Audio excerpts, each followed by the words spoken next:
Okay, if I were to create a study of 100 million people and ask them who has experienced loss, 100 million people would check the box indicating that they had. If I asked, is loss good for you, I would get a variety of different answers. In the past few weeks, I have asked several people if they think that loss is beneficial to the human race, and about half answered absolutely not, while the other half hesitantly said yes. So, is loss good for us? We all experience loss. It is a fact of life. It's part of being human. Yet, what we do with that loss can change our lives. I believe that loss, the loss of keys to even the death of a loved one, is good for us. Loss benefits us. If we continually deal with loss in an inefficient manner, however, we will suffer needlessly and painfully. We may grow bitter or become depressed or lonely. As I state this, my audience may be able to come up with 100 different contrary reasons as to why their loss was harder, more difficult, or that nothing good ever came from their loss. Many of you say that loss is not good. It leaves a mark and can destroy us. There are stories of pain and suffering that I could not even presume to understand or even comprehend. It was said that the loss of a child is the greatest loss that anyone could ever face. I have lost 7 children before I even got to hold them in my arms. I would like to speak on this delicate subject to all of you with respect, to those who have had losses, and that is to say, everyone. Look to your left and then to your right. Think about your neighbor, your friend, your co-worker, your fellow students. Now, can you tell me what their losses are? Does anyone know all of your losses? Isn't there at least maybe one loss that maybe you could have done without? Of course. I cannot say that the benefit of your loss is more desirable than what you have lost, but I can say that you would not be who you are today if you hadn't felt the pain of that loss. Loss in all forms can be beneficial and for our good. Understanding and dealing appropriately with loss can create healing and a better understanding of life altogether, creating meaning in something that we may have once seemed beyond our comprehension or perhaps even baffling. It is critical to keep a positive view of grief in mind because it is facilitating our growth rather than simply mending loss. I believe that loss is good. It facilitates our growth and it strengthens us. We all experience this loss, whether it be simple losses like the loss of our keys or our wallet, to the loss of an idea, a dream, or even a wish. Loss is an experience that we all face in our lives, and I wonder if we even realize the losses that we experience daily.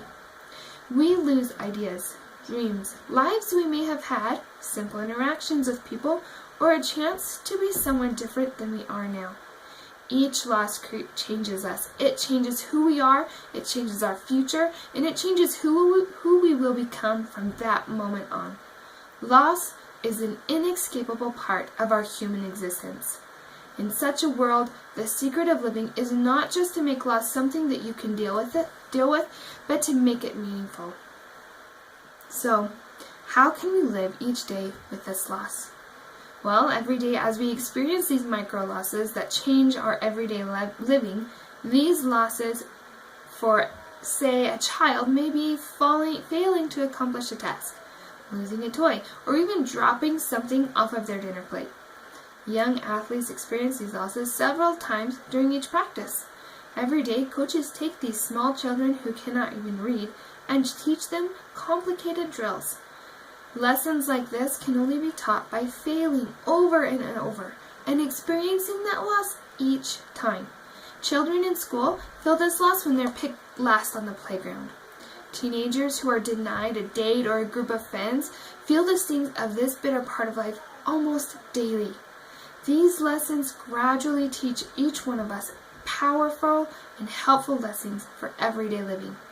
Now, we can all pat ourselves on the back here, as we have all experienced such losses, and congratulations, you can deal with these.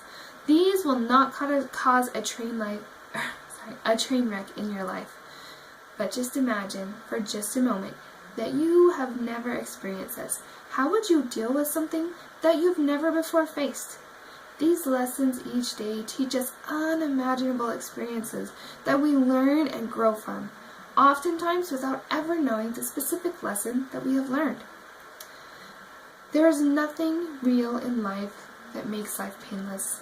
Accepting the pain of living and knowing that one's heart will and should be broken is the beginning of wisdom. Part of the truth of loss is that it carries with it pain. Without this fear, without the feeling that what you are going through is not worth it, the lessons are not learned. And at the time, we may not want this wisdom that we have been granted and desperately desire a different outcome. In time, we can appreciate the lessons that we have learned, but at the moment we cry out for what we once had. If that is how we end our loss, then we will lose again. The strength that we gain from loss is not immediate. It takes time for those wounds to heal and time to see the benefit from our loss. We search for the answer to the riddle, why? Because we want control. Give us a way to make sure that we will not lose again, we cry. But God gives this privilege to no one. Loss in our lives is good. It demands of us our growth and strength, painful though it might be. Loss shapes and changes us, weaving into our lives a pattern that we cannot see, giving us moments of pain and sorrow, but more importantly, of growth and of strength. Just as steel cannot be made strong without the painful process of fire, we too cannot grow without the painful process of loss. We may never lose the temptation to wish for what once was, but we can benefit from the loss that we have suffered. Loss is good for you. It's good for me. It makes you strong. It purifies your weaknesses. Take a moment and think. I challenge you to take your loss and turn it, bend it, shape it, and rework it for your good.